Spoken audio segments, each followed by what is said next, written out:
네.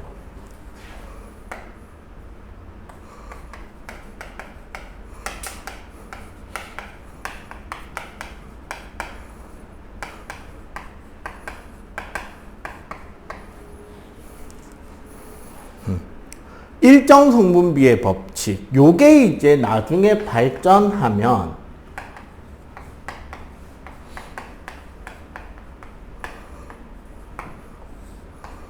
양론이라 그래가지고요. 화학 반응이 일어날 때 질량 관계, 부피 관계 이런 것들에 대한 이야기를 시작하는 것이 됩니다. 우리 일정 성분비의 법칙에서 특히 뭐가 있었냐면 지난 시간에 돌턴의 원자설 살짝 이야기를 한번 했었죠. 그 돌턴의 원자설 네 번째가 뭐였게?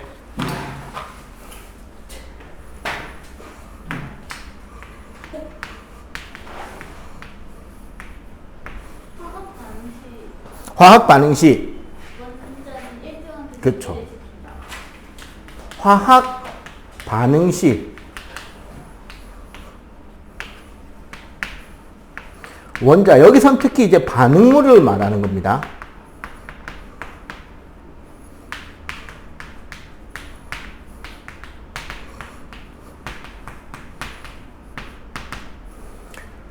자, 화학 반응 시 원소들이 결합할 때 그 반응물 원자 사이에는 일정한 개수비가 성립한다. 요게 이제 우리 돌턴의 원자설 네 번째 거였단 말이야. 무슨 소리냐면요. 이런 거예요. 우리가 잘 아는 반응식을 한번 써볼게요.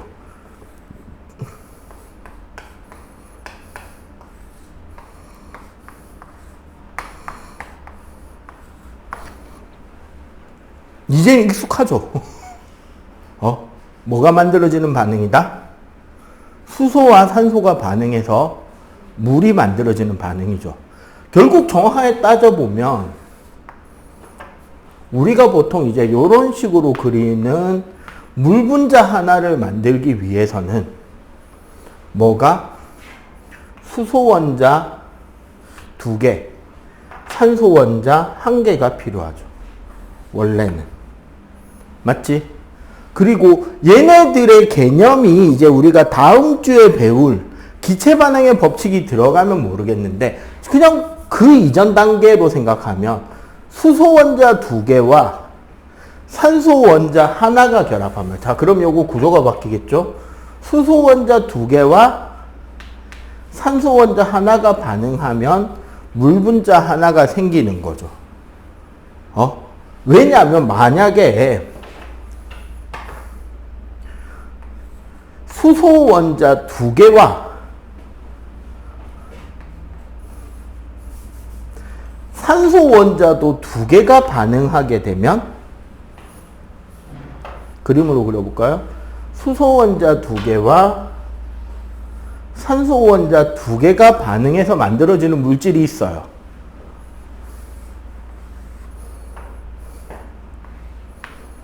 요렇게 분자 모양이 그려질 건데 얘는 그러면 뭐라고 쓰면 좋을까요? 화학식을. 수소 원자 2개, 산소 원자 2개니까 H2O2가 됩니다. 그리고 얘를 우리는 뭐라고 부르느냐?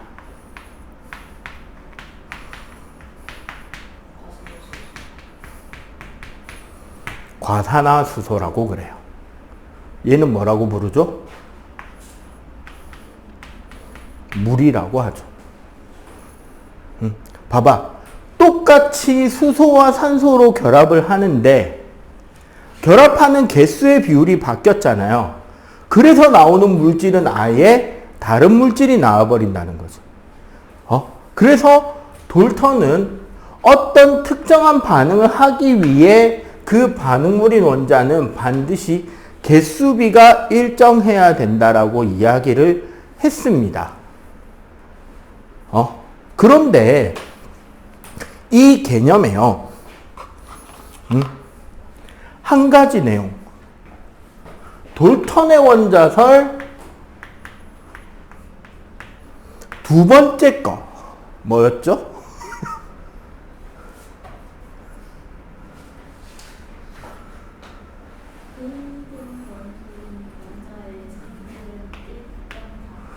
같은 종류의 원소인 원자는 그 성질이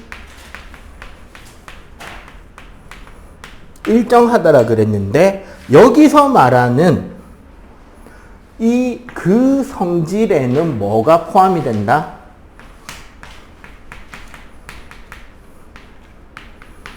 원자 하나의 질량도 포함이 된다는 거야. 우리가 원자 질량 이야기를 어떻게 했었냐면요. 원자라는 것은 크게 핵과 주위를 도는 전자로 구성이 되고, 그죠? 핵을 이루는 입자는 P 플러스 양성자와 N 중성자, 그리고 E 마이너스인 전자 혹은 자유전자로 구성이 된다 그랬잖아. 얘네들에 대한 전하값을, 전기적 성질은 양성자 하나가 플러스 1이, 전자 하나가 마이너스 1이, 중성자는 0이었잖아요. 맞지? 하지만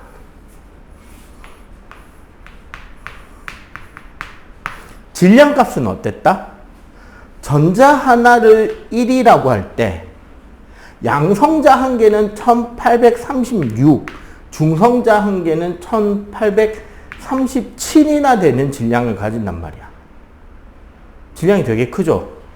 그래서 얘를 1이라고 치면 얘도 근사값으로 1의 취급을 받을 수 있잖아. 하지만 그렇게 되면 얘는 어떻게 된다? 근사값으로 0 취급이 되죠. 1800분의 1이니까. 그 전자는 사실 우리가 질량의 이야기를 거의 안 한단 말이야. 그러고 이렇게 되었을 때 바로 이 양성자 개수와 중성자 개수를 합해서 질량수, 그리고 탄소 원자를 기준으로 말할 때 우리는 원자량이라고 표시를 한다 그랬죠. 그리고 이 질량수나 원자량은 원래는 평균으로 이야기합니다. 무슨 소리냐? 우리가 잘 아는 원소들 있잖아요. 화학식에 제일 많이 나오는 수소, 탄소, 질소, 산소. 수소는 1, 탄소는 12, 질소는 14, 산소는 16입니다. 물론 동위원소라고 해서 이 중성자 개수가 다른 원소들도 있는데 대표값이 이렇다고요. 자, 요 개념을 저 화학식에다가 살짝 얹어볼게. 그러면 어떻게 되느냐? 수소 2개니까 질량이 얼마가 되죠? 2가 되지. 산소 원자 하나니까 질량이 얼마? 16이 되고, 그럼 물 분자는 2 더하기 16이니까 18이 되겠죠. 자, 이렇게 봤을 때 2대 16대 18이니까 몇 대 몇 대면? 1대 8대 9의 개수비였던 게 뭐로 바뀐다? 드디어? 네, 질량 비율로 바뀌게 된다라는 거예요. 원자들은 일정한 개수로만 결합해서 개수비인데 각각의 원자들이 가지는 질량의 숫자가 정해져 있다는 거죠. 사실 고등과정에 가서 요 내용을 배우고 계산하고 할 때는 이 숫자들을 줍니다. 원래 요즘 교육과정은 주게 돼 있어요. 주더라도 그거를 문제에서 확인하고 읽고 푸는 거랑 요 4개 정도가 머릿속에 있는 상태에서 바로 계산하면서 푸는 거랑은 속도가 같다 다르다? 바로 머릿속에서 알고 있는 값으로 넣어서 빨리빨리 푸는 게 속도가 월등히 어떻게 될 거다? 빠르겠죠. 그지?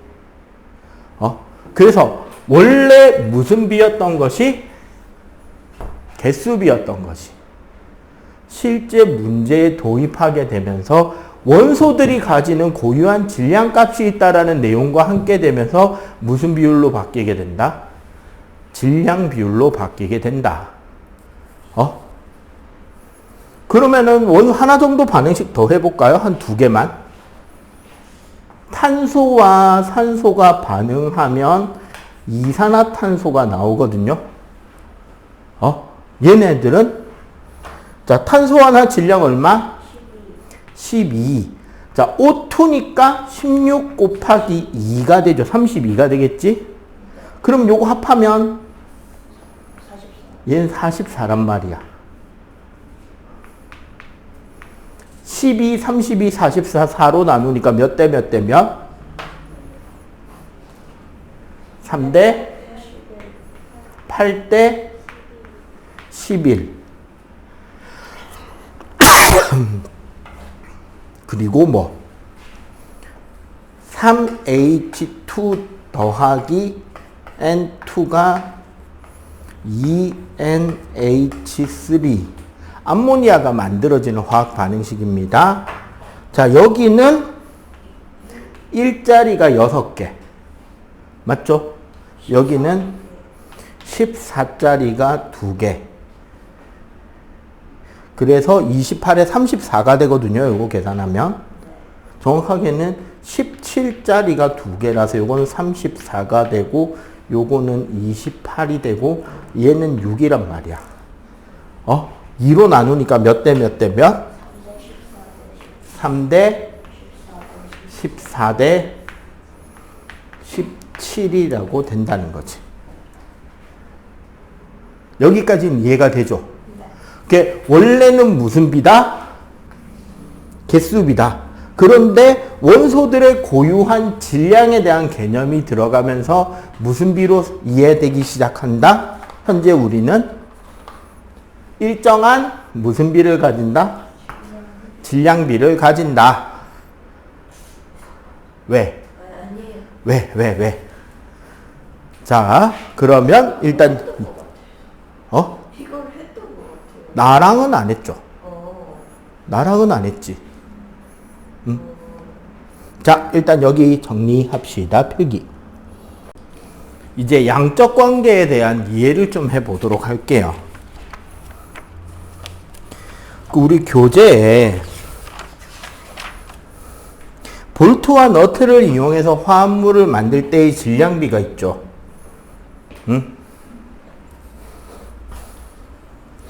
자, 요거 보세요. 볼트랑 두 개의 너트를 결합하면 BN2라는 어떤 물질이 만들어진다. 자, 여기서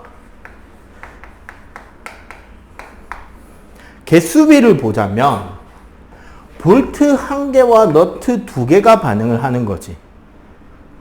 그런데 만약에 볼트 하나의 질량이 5g이고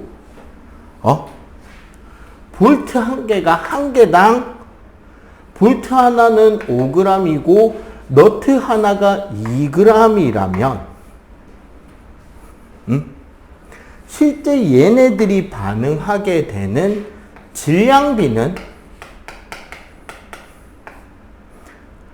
한 개가 5g, 두 개가 2g이 되겠지. 그러면 실제로 몇 대 몇이다? 5대 4 맞죠? 그러면은 질량 보존의 법칙에 의해서 5대 4대 9가 되겠죠. 맞지? 즉 볼트와 너트가 반응해서 BN2, 볼트 하나에 너트 두 개 꽂혀 있는 저 조합을 만드는데 실질적 질량비는 5대 4대 9의 비율로만 반응을 한다는 거예요. 자, 그러면 얘네들을 어떤 양적 관계로 우리가 이해할 수 있냐면, 자, 반응 전에 만약에 물질의 질량이 예를 들어 볼트가 50g, 너트도 50g이 있었다면 봐봐. 볼트를 50g 다 쓰는 동안 너트는 5대4의 질량으로만 반응하잖아. 그럼 몇 g까지 쓸 수 있게 된다? 40g이 사용이 될 거고, 그 결과 생기는 BN2는 플러스 90이 될 거 아니야. 맞죠? 그렇게 해서 실제 반응한 양을 따져보면 마이너스 50, 마이너스 40, 플러스 90이 될 거잖아. 그러면 그 결과, 최종적으로 반응 후에는 볼트는 남은 거 없이 빵이죠. 너트는 10g이 남지. 그죠? 그리고 BN2는 몇 g이 생긴다? 90g이 남았잖아. 즉, 이걸로 우리가 답을 쓴다면 볼트 50g과 너트 50g으로 만들 수 있는 BN2는 총 90g이고 뭐가 얼마나 남았다? 너트가 10g. 그러니까 5개 남았다라고 이야기할 수가 있다는 거죠. 그러면 비슷한 걸로 똑같은 이 BN 문제로 한 문제만 더 풀어보자면, 봐봐. 반응 전에 볼트가 50g, 너트가 20g만 있었다. 그러면은 BN2가 얼마나 생기고 최종적으로 남는 거는 뭐가 얼마나 남느냐를 물어본다면 B 더하기 2N이 예를 들어 BN2가 되는데 질량 B가 몇 대 몇 대 몇이었다? 5대 4대 9잖아. 그러면은 봐봐. 볼트가 50g을 다 반응하려면 여기 마이너스 40g이 돼야 되는데 안 맞잖아. 그럼 이만큼 반응 못하죠. 그러면 어디에 맞춘다? 얘를 20g 반응을 시키려면 얘는 몇 g까지 반응하죠? 그치. 25g까지 반응하고 만들어지는 거는 얼마? 그쵸. 45g까지 만들어질 거 아니야. 그죠? 그럼 BN2는 몇 g 생겼다? 45g. 그러니까 몇 개? 5개 만들어진 거죠.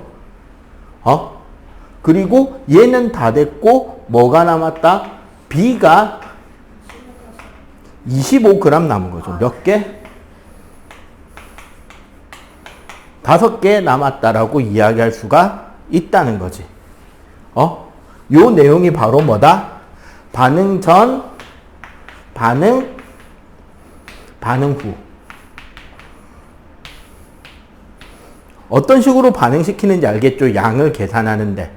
반응 전에 얼마, 반응을 얼마씩 해서 반응 후에 얼마가 남는다. 이렇게 표로 정리해서 보게 되면 깔끔하게 볼 수 있다는 거. 알겠어요? 일단 요거 정리. 요거 먼저 정리를 합시다. 끊어갈게요. 자, 그 다음 바닥 한번 볼까요? 오른쪽. 여러 가지 반응에서 일정 성분비 법칙.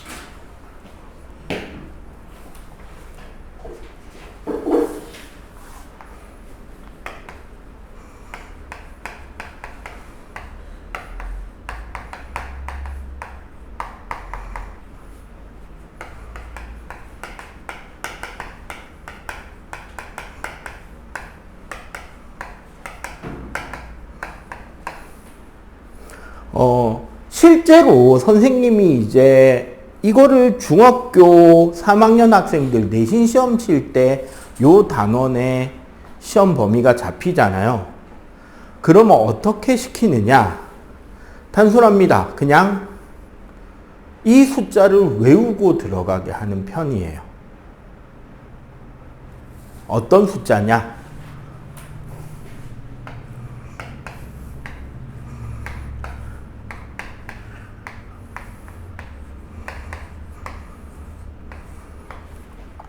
마그네슘의 연소 반응이에요. 마그네슘이 산소와 결합해서 산화 마그네슘이라는 게 만들어지는 과정이고요. 실제 문제는 뭐냐면 얘네들 사이의 질량비를 이런 형태로 문제를 풀게 하는 건데 중요한 건 뭐냐? 몇 대 몇 대 몇인지에 대한 데이터를 숨겨요.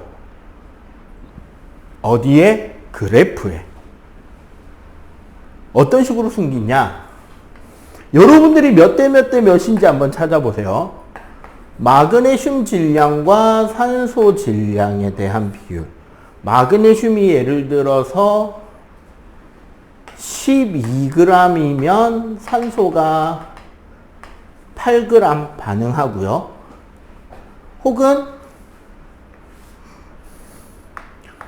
마그네슘과 산화 마그네슘의 반응식에서는 예를 들어 마그네슘이 21g이라면 산화 마그네슘은 35g 이 반응을 합니다. 몇 대 몇 대 몇이게?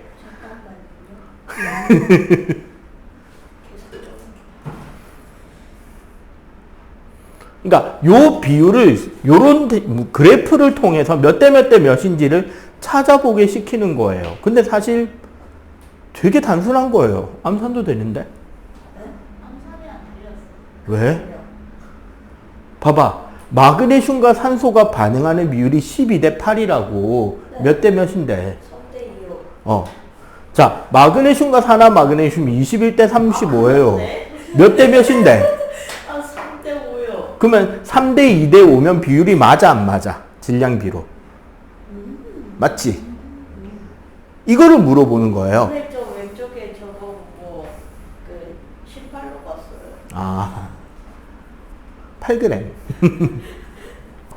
그러니까 결국은 이 비율이 3대 2대 5의 비율이 나온다는 거를 이런 그래프 둘 중에 하나를 줘서 찾아내게 한 뒤에 이런 문제를 물어보는 거지. 예를 들어서 산화 마그네슘 50g을 만들려면 마그네슘이 몇 g 필요하냐? 그치. 마그네슘 48g으로 만들 수 있는 산화 마그네슘의 양은 총 얼마냐? 3대 2대 5니까. 그 비율을 지켜서 얼마가 나오는지를 물어보는 문제가 나온다는 거예요. 어려운 건 아니죠, 결코. 그래서 심지어 봐봐. 아예 마그네슘과 산소와 산화 마그네슘이 3대 2대 5라는 걸 외우고 들어가서 시험 치면 틀리면 저기 죽여야 되죠. 꼭 이 것만 나와요? 나오는 거 2개밖에 없어요. 금속의 산화 반응. 중학교 3학년에. 아니면 이거 주는 거지. 볼트너트. 이게 총 4개가 나와. 볼트너트. 우리가 앞에서 아까 배운 화학식 3개 있었죠.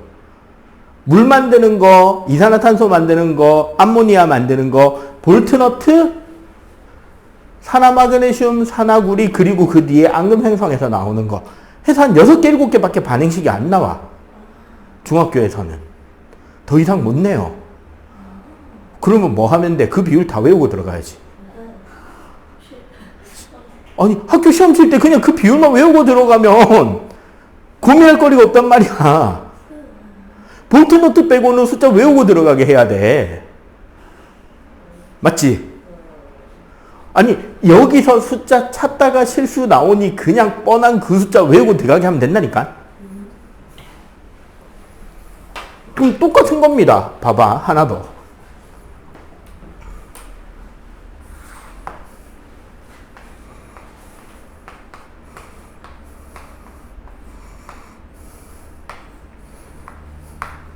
구리와 산소가 반응해서 산화구리가 되는 반응. 이 반응에서는 구리와 산소의 질량비가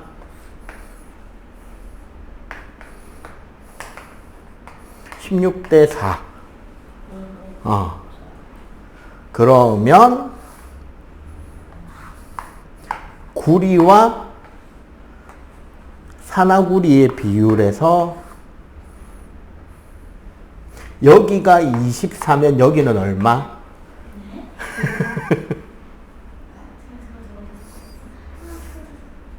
이것도 기습적으로 물어볼 수 있죠. 얼마?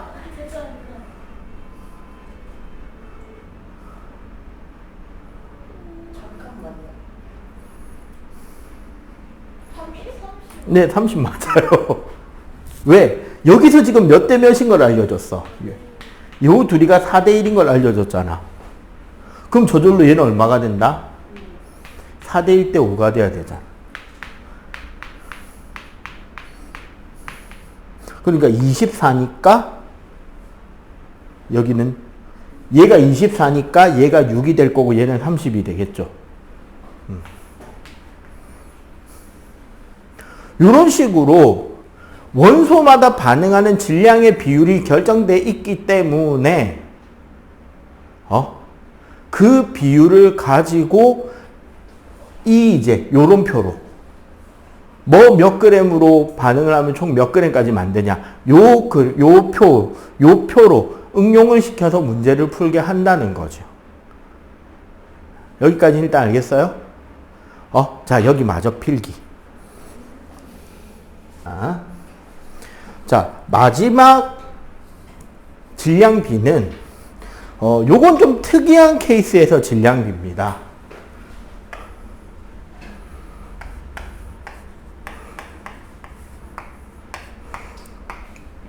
질산납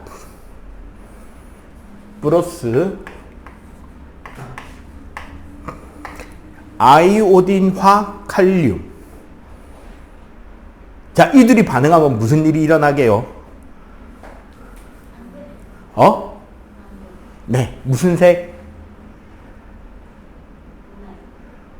일단 앙금인 것 같긴 해. 위에 글자가 앙금이라고 돼 있으니까. 자, 실제로 반응하면 아이오딘화납과 질산칼륨이 생기는데요. 여기서 제일 중요한 것은 아까 원자들마다 정해진 원자 질량이 있다 그랬죠.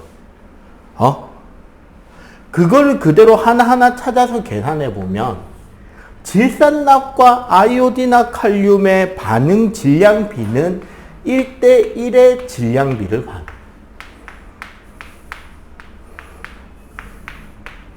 실제 반응에 참여하는 질량비가 1대 1이라는 거예요. 그래서 뭐가 1대 1이 되냐면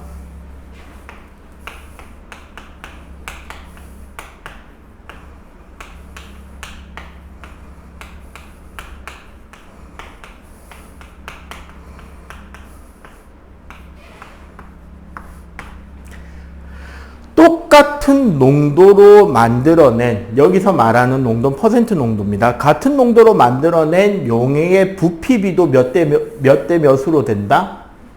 1대 1로 된다는 거지. 반응비가. 그래서 지금 저 시험관 한번 보세요. 자, A, B, C, D, 이 시험관에 지금 어떻게 하고 있다? 아이오딘화 칼륨 수용액을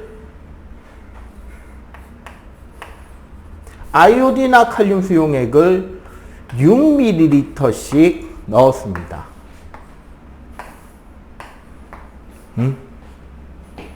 그런데 뭐다? 질산납 용액을 0, 2, 4, 6, 8을 넣었다고. 그럼 실제로 반응하는 비율이 몇 대 몇이다?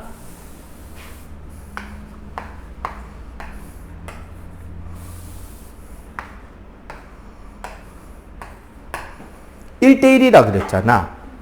그럼 실제 반응이 일어나는 양은 0, 2, 4, 6 여기서 반응 종결되고 여기서 6밖에 반응 못 하잖아. 이해가 되죠? 1대1이니까. 그렇게 되면 실제로 여기서 생기는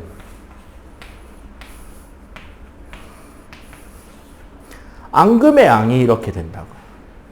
그래서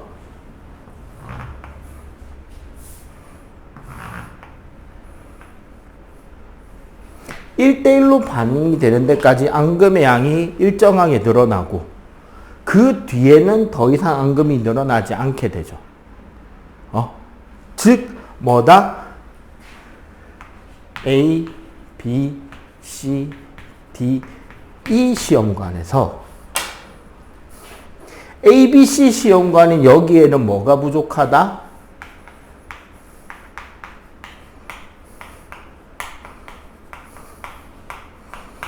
질산납이 부족해서 반응이 더 일어나지 못하는 거죠.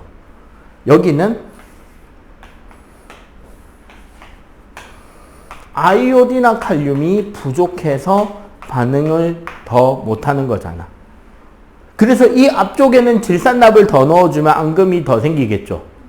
요 뒤쪽에는 아이오딘이나 칼륨을 더 넣어줘야 앙금이 더 생기겠지.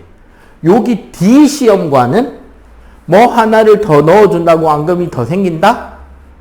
아니죠. 어차피 두 개 다 반응이 완전하게 종결된 거기 때문에 더 넣어줘도 굳이 앙금이 더 생기지 않는다라는 거지.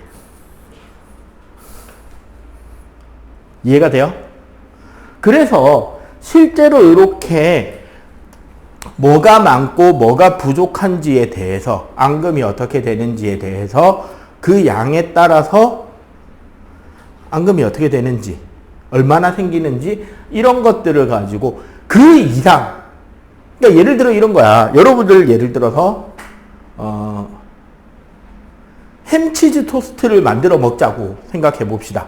식빵이 있고 그러니까 식빵 2장에 햄 1장, 치즈 1장, 딸기잼 약간 해서 토스트를 만든다고 쳐요.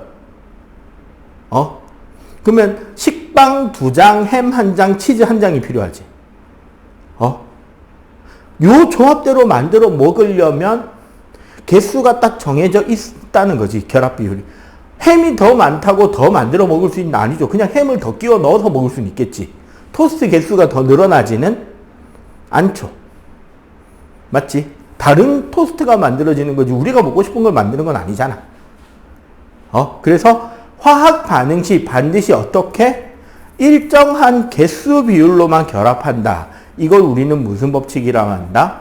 일정 성분비의 법칙이라고 합니다. 그리고 이 일정 성분비 법칙은 원래는 무슨 비였다? 개수비였다.